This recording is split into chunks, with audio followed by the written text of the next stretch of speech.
और कोई सवाल होगा तो पूछा जाए। सर लालू जी ने कहा ममता बनर्जी के हाथों में देना चाहिए, आप क्या राय? पत्रकार भाई ने सवाल पूछा कि दिया जाना चाहिए, नहीं दिया जाना चाहिए, तो लालू जी ने क्या देने में क्या हर्ज है, लेकिन ये बात तो सब लोग मिलकर के ही ना डिसाइड करेंगे कि कौन नेतृत्व करेगा, और नेतृत्व करने की बात का है, कन्वीनर कौन बनेगा, चेयरमैन कौन बनेगा। तो ये बातें जब तक ऑफिशियल तौर पे एजेंडे में हम लोगों के पास नहीं आता है, जब तक बैठक नहीं होती है, और कोई हम या लालू जी थोड़ी निर्णय लेने वाले तो जितने अलायंस पार्टनर के सभी दल के लोग हैं उनको निर्णय लेना है, उसमें हम लोग भी पार्ट है। जब ये बात आएगी तो सुझाव दिया जाएगा। विधानसभा में खड़ा होकर के मुख्यमंत्री कहते हैं कि हम बदल देंगे, और अधिकारी उनकी बात नहीं सुनते हैं, तो आप समझ जाइए कि कितने कमजोर मुख्यमंत्री हो चुके हैं। अब इनके बस की कोई बात नहीं। बड़े से बड़े मुद्दे होते हैं तो चुप्पी साध लेते हैं। आप बताइए कितने बड़े से बड़े इश्यूज हैं, लेकिन अभी जो सत्र विधानसभा में चला, दोनों सदनों में, विधानसभा हो या विधान परिषद हो, दोनों में चुप्पी, एक शब्द भी मुख्यमंत्री ने। ये इतिहास में पहली बार हुआ है बिहार के, या हमको लगता है देश के किसी भी विधानसभा में, जहां मुख्यमंत्री सत्र के दौरान एक शब्द भी नहीं बोले। अब मौन है या उनको बोलने नहीं दिया जाता है, अब ये तो वही बात बताएंगे। लेकिन माननीय मुख्यमंत्री जी संवाद पे निकल रहा, आज हमने भी सवाल पूछे हैं माननीय मुख्यमंत्री जी से। आप बताइए, अपने मालिकों से बात करने के लिए, अपनी जनता से बात करने के लिए उनको 2 अरब 25 करोड़ 78 लाख रुपए खर्च करने पड़ रहे हैं। एक तरफ कह रहे हैं कि गरीब राज, एक तरफ हमसे सवाल पूछे जाते हैं कि माई बहन योजना का पैसा कहाँ से आएगा। तो ये ना बताओ भाई कि 2 अरब 25 करोड़ 18 लाख 15 दिन के लिए आप खर्च कीजिएगा केवल जनता से संवाद करने के लिए, और 20 सालों तक आप निकले हैं कोई भी यात्रा में, कौन से काम का समाधान आपने किया है?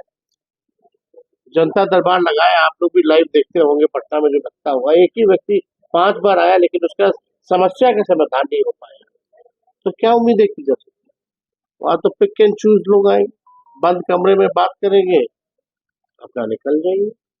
उसके लिए आपको 2 अरब चाहिए पैसा, 25 करोड़ 78 लाख। तो इसका हिसाब तो पूरी तरीके से ये समझ में आता है, ये अधिकारियों की लूट की छूट की यात्रा। थाना ब्लॉक भ्रष्टाचार से लोग जो है परेशान है। और भी कई ऐसे मुद्दे हैं जिसको हम लोग जो है समय समय पर उठाते हैं। यूपीएससी को भी लेकर के जो छात्र जो है अभी आंदोलन पे है, एक सेंटर का जो है रद्द किया गया है। उनकी मांग जो है कि सभी सेंटर का जो है परीक्षा को रद्द करना चाहिए, और हमको लगता है ये जायज मांग भी है, क्योंकि देखा जाए तो नॉर्मलाइजेशन के खिलाफ ये आंदोलन हुआ। अब एक सेंटर का आपने खत्म कर दिया, एक सेंटर का चालू रखा, तो ये ऑटोमेटिकली एक तरह का नॉर्मलाइजेशन ही है।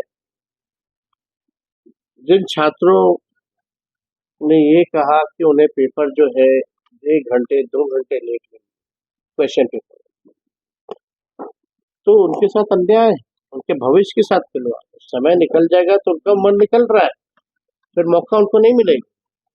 हमने तो ये भी कहा था सर्वर जो डाउन था 2 दिन 3 दिन, इसमें छात्रों की तो गलती नहीं थी, उनको एक मौका मिलना चाहिए था, लाखों अभ्यर्थी थे, लेकिन सरकार ने इस बात को अनसुना किया। नॉर्मलाइजेशन की जहां तक बात की, तो आप 10 दिन तक क्या कर रहे थे? आपने स्पष्टीकरण क्यों नहीं दिया, स्टैंड क्यों नहीं दिया कि ऐसी कोई बात नहीं, आंदोलन हुआ, आपने लाठी बरसाए, डीएम ने थप्पड़ मारा, फिर शाम में आप कहते हैं कि नॉर्मलाइजेशन अफवाह था। तो ये सरासर अन्याय हो रहा है, और पता नहीं मुख्यमंत्री जी होश में है कि नहीं है, कहाँ है। एक बेकार की बात है, बेकार का एफआईआर। आप भी जान रहे बाबा साहब के अम्बेडकर को जिस तरह से अपमानित अमित शाह ने किया, उसको इस इशू को डाइवर्ट करने का एक षड्यंत्र है। अब देश की जनता बेवकूफ तो है नहीं कि जो ये पिक्चर दिखाएंगे वही पिक्चर देश की जनता देखेगी। हम लोग अंधे तो है नहीं, हम लोग सब लोग जानते हैं कि बीजेपी के लोगों की मानसिकता बाबा साहब अम्बेडकर के प्रति क्या है। हमने शुरू से ही कहा कि इस देश के लोग जो है बाबा साहब अम्बेडकर का अपमान सहेंगे नहीं।